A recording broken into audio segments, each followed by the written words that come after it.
en Cancalareina tenía Cancalapiedra. Cancalapiedra. Porque en Cancalareina está en empate.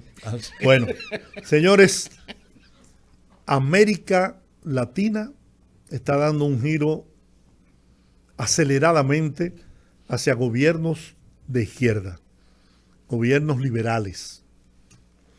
Y el último caso es lo que pasó ayer en Colombia, donde Petro ganó las elecciones ampliamente con más de 700,000 votos de diferencia. El sábado, pero con 2 puntos nada más. Bueno, uno y pico, ¿no? Pero son 700,000 colombianos que lo favorecieron más. 22 millones votaron. Entonces, el sábado, en una peña que tenemos, se planteaba, ¿no? ¿Cómo se llamaba el otro? Hernández. Hernández. Sí. Ese, tú verás, le va a ganar porque va a pasar lo mismo que con Duque. Y yo, aunque te confieso que ninguno de los dos ni me importaban, ni me llamaban la atención tampoco, pero sí tenía la impresión de que Prieto tenía un discurso, Petro, perdón, tenía un discurso más convincente, con más solidez en su pensamiento. El otro era un populista, no sé. Pero Petro es populista también, son dos populistas. Sí, pero el contenido de su discurso, vi un par de discursos de él y tiene un programa, aunque lo tenga en la cabeza, no sé, pero tiene un programa. Ahora, yo estoy hablando pendejadas, y perdonen la expresión, porque quien más sabe de política internacional está con nosotros en la línea. Bueno, pues vamos arriba. Nuestro amigo y hermano Julián Roa. Wow. Buenas tardes, Georgie, Colombo y a Rudy. Oye, Julián. Buenas tardes. Mi querida hermana Diurka, donde quiera que se encuentre. No, Diurka está lavando oro. Un salón de belleza que la gente está haciendo cola. Y lavando cabeza. Yo no sabía que lavando cabeza salía oro. Lavando cabeza y lavando pies. Le va muy bien, le va muy bien. Óyeme, eso me consta. Óyeme, ¿qué es lo que está pasando en América Latina? Yo creo que con excepción de Paraguay, todos los gobiernos, bueno, Brasil, pero que parece que Brasil va a girar también hacia la izquierda, hacia Lula. Claro. Entonces se quedaría solamente Paraguay con un gobierno de derecha, centro derecha. Ahora, Jorge y Julián, nada más para ponerte esto, la idea, la posición, la hipótesis de que debía perder Petro era hasta una lógica política y geopolítica. Tú dices, por lo que está pasando en América es lógico, pero, oye, Colombia es el principal aliado de Estados Unidos en la conformación ideológica y más de esa zona. Y uno entendía, por lógica, que iban a meter el brazo completo para evitar que Petro ganara. Era lo que planteaba. Bueno, está Ecuador ahí también, pero imagínate, Ecuador está en una situación... Bueno, hermano Guillermo Lazo hay que ver lo que va a pasar. Un banquero, que hay que ver lo que va a pasar ahí. Pero vamos a ir a Julián. Julián, a ver, ¿cómo tú evalúas la realidad latinoamericana en términos de su configuración política? Bueno, mira, en el caso de Colombia específicamente, era muy posible que Gustavo Petro perdiera las elecciones, porque ya la había perdido Iván Duque en el 16, recuérdate. Las elecciones en el 18, las elecciones en Colombia son cada 4 años. Y la había perdido, porque Iván Duque era el candidato del uribismo. E innegablemente que todavía los procesos judiciales de Uribe no habían concluido, el tema de los falsos positivos y todas esas cosas. Terminó en una prisión domiciliaria, hay que decirlo. El uribismo, con el caso de Iván Duque, se deprimió bastante. Primero, Iván Duque fue una copia mala de lo que podría ser Álvaro Uribe. No sucedió igual con Santos. El presidente Santos, que había sido el ministro de Defensa de Uribe, salió siendo tremendo presidente. El caso de Iván Duque fue una mala copia. Y la verdad es que en este caso el uribismo, que representa al Partido Nacional en Colombia, o lo que podía quedar del Partido Conservador en Colombia, son partidos que se han disputado la historia política de Colombia desde su independencia. Desde Simón Bolívar y Santander, Francisco de Pablo de Santander, los grupos liberales y conservadores, que al fin y al cabo son la misma clase, se han sustituido en el poder. Hay una fecha fundamental para América Latina, y es la muerte en el año 48 de Jorge Eliezer Gaitán. Ustedes recordarán, claro, el famoso sí. Bogotazo. El Bogotazo. El Bogotazo, Y después sí, claro. del Bogotazo, que trajo un periodo inestable y de guerra y de desórdenes sociales en Colombia, llega entonces a la presidencia Gustavo Rojas Pinilla en el año 48. Y en el año 48 se da, políticamente hablando, el fenómeno más importante de la historia política colombiana. Y es el acuerdo que hace el Partido Liberal y el Partido Conservador para sustituirse en el poder. Y es ese famoso acuerdo que después Venezuela lo copió igual, lo copió en los años 60, como los famosos acuerdos de Punto Fijo, de aquella finca de Caldera. Lo cierto es que el Partido Conservador y el Partido Liberal se sustituían en el poder, inclusive se dividían los cargos electos.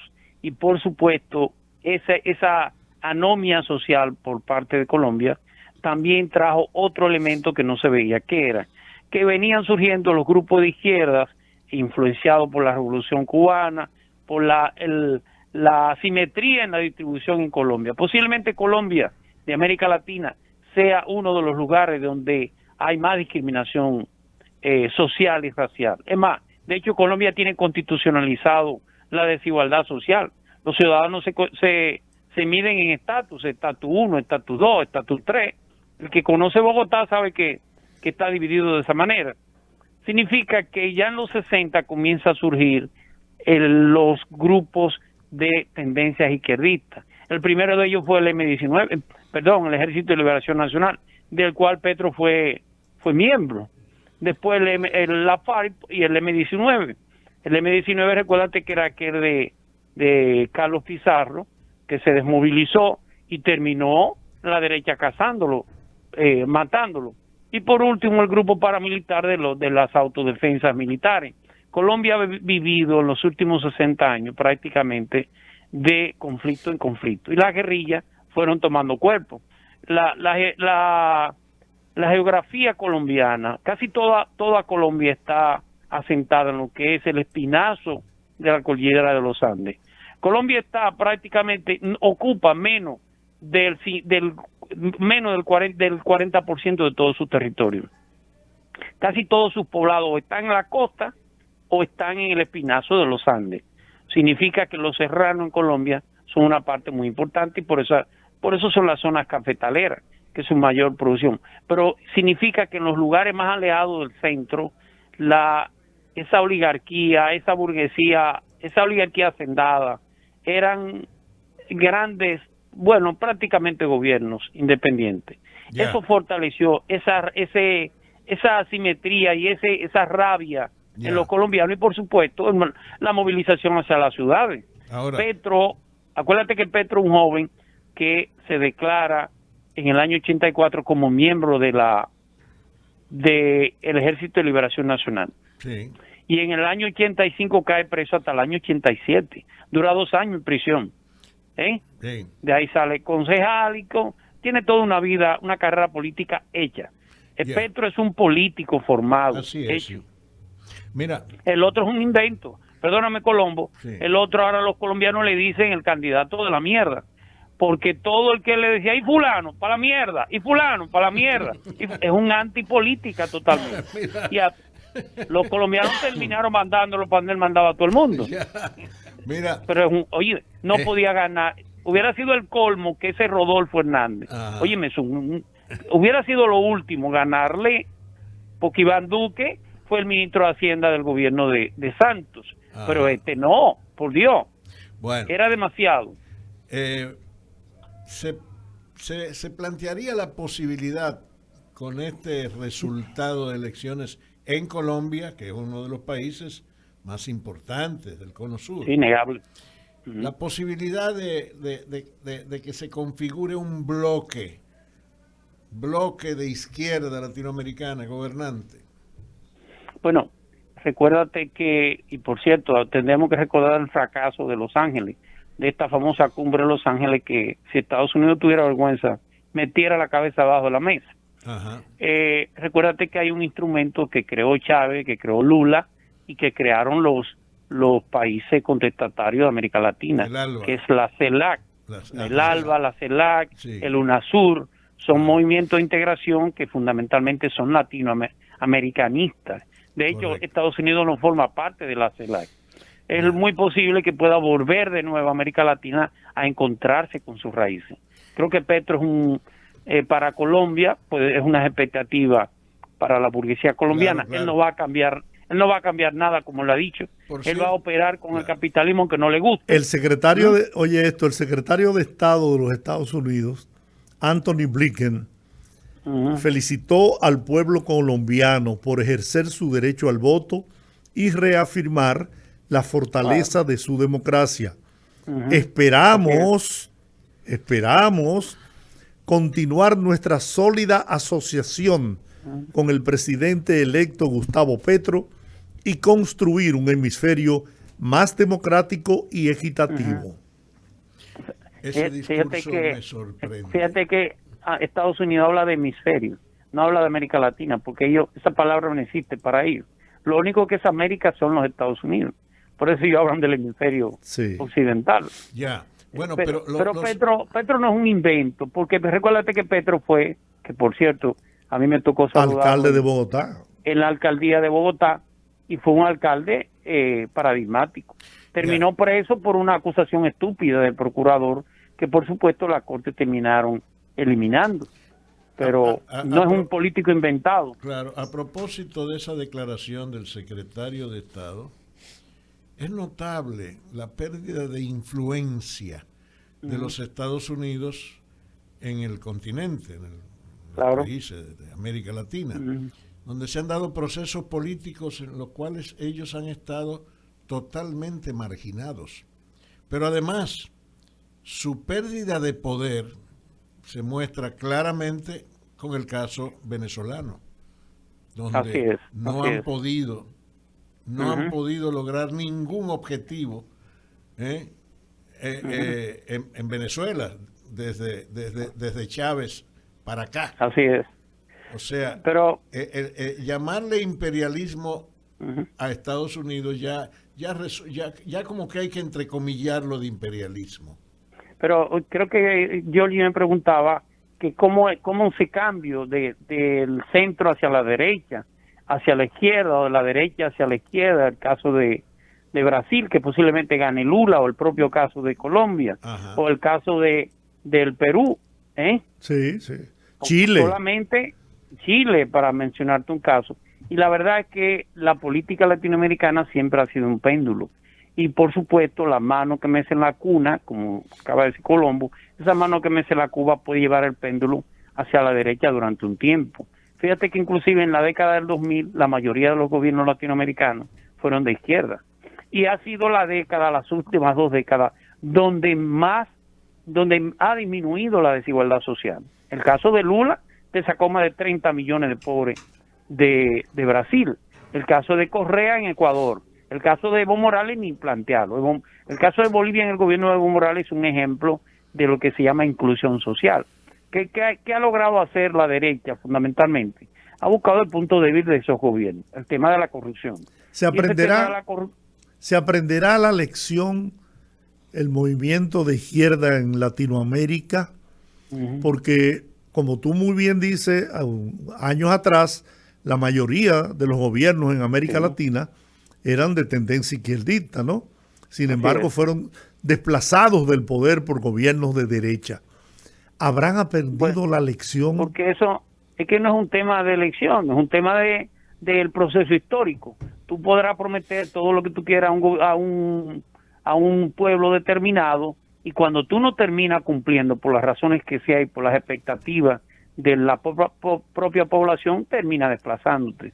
Ese es el proceso democrático, pero el resultado es que la mayoría de los presidentes de izquierda han sido más exitosos en términos de lo que es la desigualdad social, la disminución de la pobreza y la inclusión social, que es lo que ha sido los gobiernos de derecha, los gobiernos empresariales. El caso Chile es uno de los mejores ejemplos. Chile ha tenido, de esa constitución de Pinochet que todavía no se ha cambiado del 84, ha tenido éxito en términos empresariales. Pero en Chile hasta el agua está privatizada. Bueno, los chilenos dicen, no hay sequía, hay saqueo, porque todo está en manos del sector privado.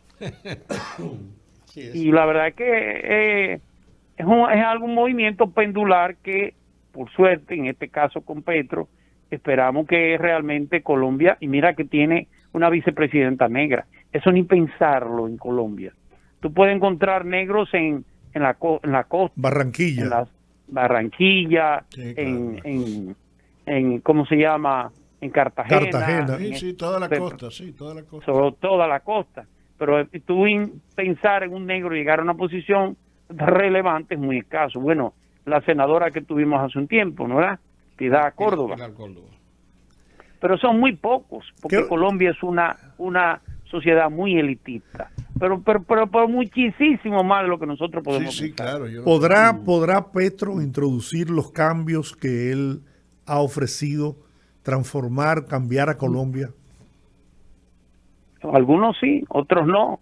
Va a una situación difícil, una inflación sumamente elevada. Las elecciones no fueron tan separadas unas de la otra. Por tanto, sobre todo en el Senado colombiano y en el Congreso colombiano, la derecha tiene toda la fuerza del mundo. Significa que Petro tendrá que sentarse a negociar alguna de las reformas que quiera hacer y hacerlo de la manera menos traumática posible, porque de una manera u otra ahí sí es verdad que un golpe de Estado no es una cosa de otro mundo, y se amanece al otro día en un golpe de Estado.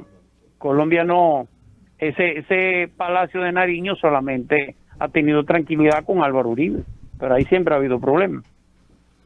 ¿Y tú crees que en la situación que vivimos en América sería prudente un intento golpista para derrocar un gobierno que ha sido electo por la mayoría del pueblo de Colombia, ¿no?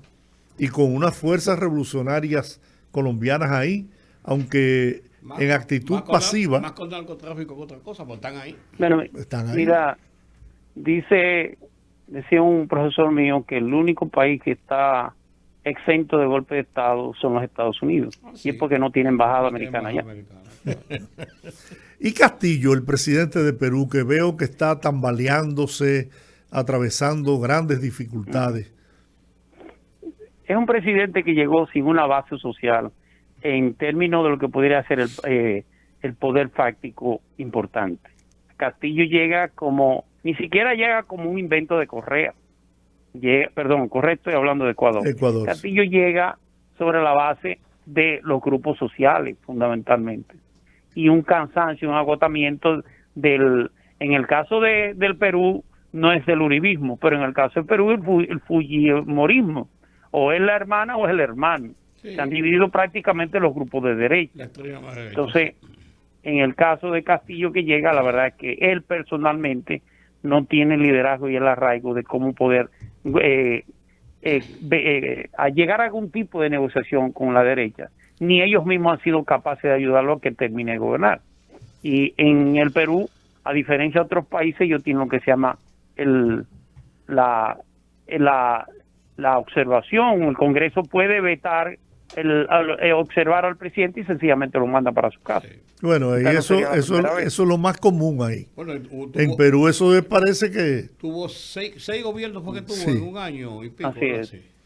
Julián, así es. Pero sin embargo, en Chile, el presidente chileno tiene otras características y su popularidad ha descendido también de manera considerable. Bueno, el presidente de Chile no tiene partido, recuerda eso. 1, 2, tiene menos de 40 años. Y no quiero decir lo que sea por la juventud, pero ha llegado con estas olas de mediáticas, los grupos a través de la internet, la media, todas esas cosas. Pero le va a dar trabajo. Va a necesitar una especie de papá que lo asesore y lo aconseje. Porque una cosa es tú pararte en la Plaza de la Bandera y otra cosa es tú gobernar. Ya gobernar tiene otro nivel. De hecho, él ha ido variando muchas de las decisiones o de las propuestas que hacía en campaña. Ya se da cuenta que no es posible. Sobre todo Chile, que tiene una oligarquía sumamente sólida. Chile tiene prácticamente, es el gran capitalismo de América del Sur, completo. Chile está en términos de economía por encima de la mayoría de las demás economías. Chile es sólida en sentido general en su sector empresarial. Este joven podrá ir a hacer algunos cambios, pero va a tener que entender que eso no es ni es la Plaza de la Bandera, ni es una un centro de protesta que él estaba acostumbrado a hacer. Mientras América gira hacia la izquierda, Europa dobla a la derecha. ¿Será porque se permite doblar a la derecha con el semáforo en rojo? Pero no crea tanto. Europa, tú tienes ahora mismo quien lidera Europa, el mayor líder de Europa es Emmanuel Macron, y no es la derecha. Emmanuel Macron viene del partido del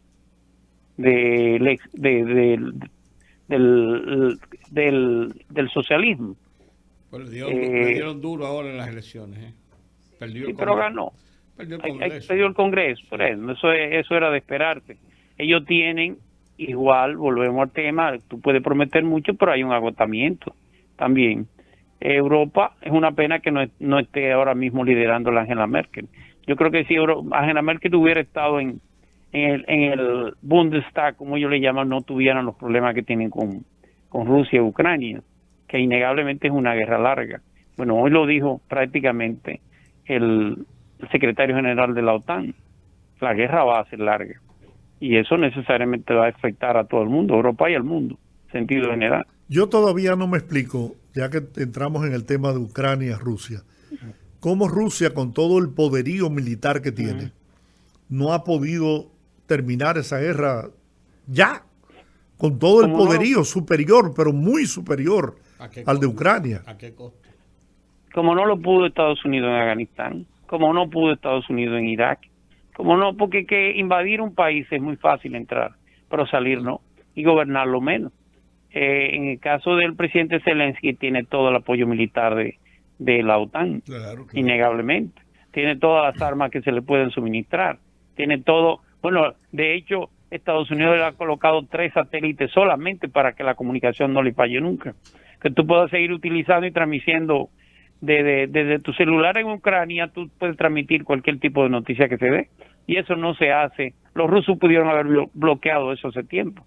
La verdad es que no es tan fácil, y no solamente va a pasar Rusia en Ucrania, ese va a ser su Afganistán de nuevo. Rusia no tiene manera de cómo ganar esa guerra. Tiene manera de cómo seguir, en cierto modo, atropellando a Ucrania, pero no tiene manera de ganarla. Como Ucrania tampoco, va a ser muy difícil para Ucrania poder conseguir lo que es el suroeste de Ucrania. O sea, ¿tú piensas que pierde esa parte del territorio? Podría hacerlo negociable, pero ni quiere cederle a Ucrania, ni Rusia está dispuesto a hacerlo. Al final Rusia se ha replegado. Fíjate que pudo haber tomado Kiev y no lo hizo. Se ha replegado a la zona donde ella sabe que va a tener que necesariamente afincarse, al Donbass, que es el suroeste de Ucrania, donde prácticamente, como dicen los noticieros, de cada tres ucranianos de esa zona, uno tiene una mamá rusa. Entonces es casi imposible, pero es una guerra larga, no se termina por ahora. Y eso va a desgastar el poder de Putin, innegablemente. Bueno, muy bien, muy bien. Bueno, Señor, Julián, gracias, un gran placer. Ese análisis suyo no tiene desperdicio. Muchísimas gracias. Así es, señor. Yo espero que no nos vote, no te veo los sábados. Nos veremos el sábado si Dios quiere. Lo que pasa es que él juega golf y verdad, que él es de la élite. Depende de dónde juegue. Él es de la élite. Depende de dónde juegue ese día. Los otros días me dijo, yo iba a llegar allá, pero llegué un poco cansado como a las 2:30 y pensé mejor irme a dar un baño y tomarme un trago de whisky en mi casa. Él es un freco. Él es de la élite que juega golf. Señores, bye bye. Bye. Julián Roa estaba con nosotros. Vamos a la pausa.